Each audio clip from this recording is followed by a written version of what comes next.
A 5-year $867 billion farm bill backed by the Trump administration was rejected in the U.S. House after GOP leaders were unable to quell a rebellion by a group of conservatives who are demanding new restrictions on legal immigration. The failure to pass the farm legislation, which would have imposed new work requirements for food stamps, is an embarrassing blow to House Speaker Paul Ryan, who is being pressured by multiple Republican factions as the party is trying to defend its majority in the November congressional elections. It's also another indicator of how Ryan's influence over GOP House members is waning after announcing he won't seek re-election. GOP leaders said they would bring up the bill again, possibly as early as next week. Current farm programs, including subsidies for farmers and government-backed crop insurers, began to expire September 30 without new legislation.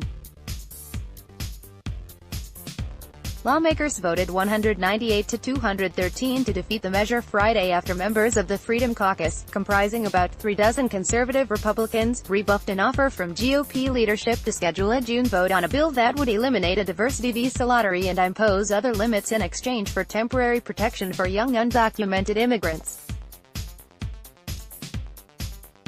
Ryan's power-ups as House GOP grows restive before midterms. Democrats also opposed the legislation, H.R. 2, because of the work requirements it would impose of recipients of food stamps.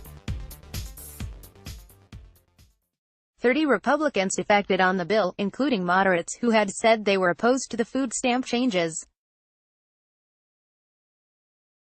President Donald Trump is disappointed in the result of today's vote.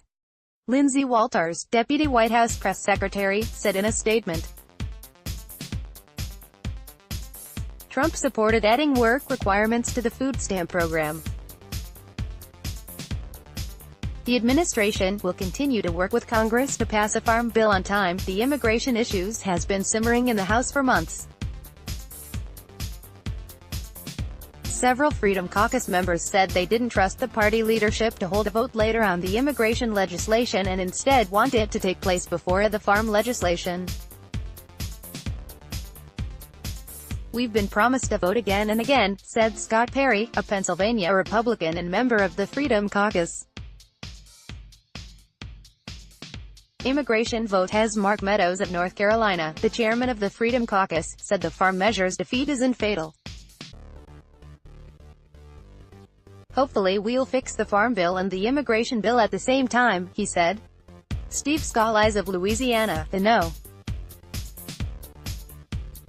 3 House Republican, said leaders would seek to address lawmakers' immigration concerns and keep working on getting the farm legislation passed.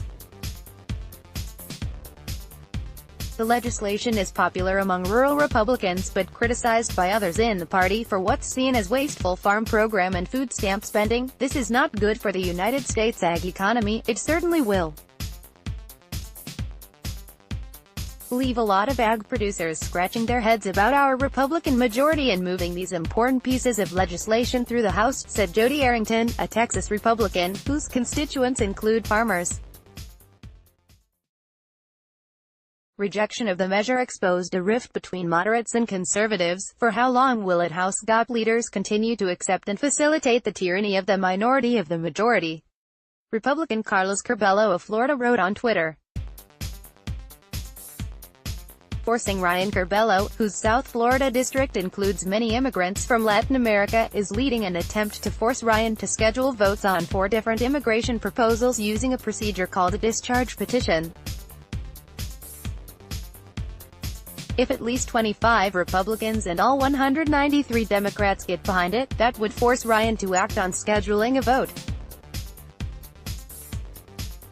Despite Ryan's opposition, 20 Republicans have signed the petition so far, bringing the total number of lawmakers backing the effort to 196. The bills that would get votes include legislation favored by conservatives and one backed by Democrats.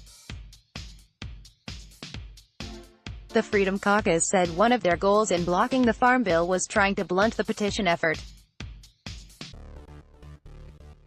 They argue if it's successful, the result might be passage of immigration legislation granting permanent legal status to some young undocumented immigrants, which would anger the core of the Republican voting base.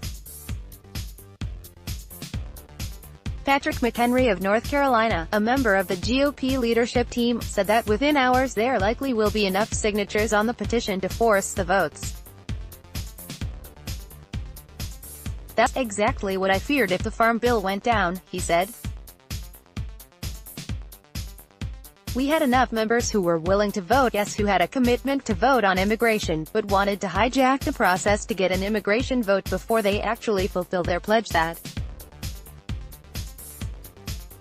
they made to their constituents on the Farm Bill." The farm legislation, sponsored by House Agriculture Committee Chairman Michael Conaway, a Texas Republican, survived an attempt at a provision to revamp a controversial sugar program. Some lawmakers, with support from candy makers, unsuccessfully sought to eliminate production limits that keep sugar prices higher for growers. Conaway said in a statement that Friday's vote is a setback, but that we still deliver a strong, new farm bill on time as the President of the United States has called on us to do. The legislation would shift some money from benefits to workforce training, while increasing the number of people required to comply with work requirements. Republicans say the requirements are needed to move food stamp recipients into the labor force at a time of worker shortages. Democrats oppose those provisions because they say they'll reduce benefits and increase paperwork without effectively moving people into the workforce. House Democratic leader Nancy Pelosi of California said Republicans should now drop cuts to food stamp benefits and work with Democrats on a new bill, with assistance by James Rowley, Jonathan Nicholson, and Anna Edgerton.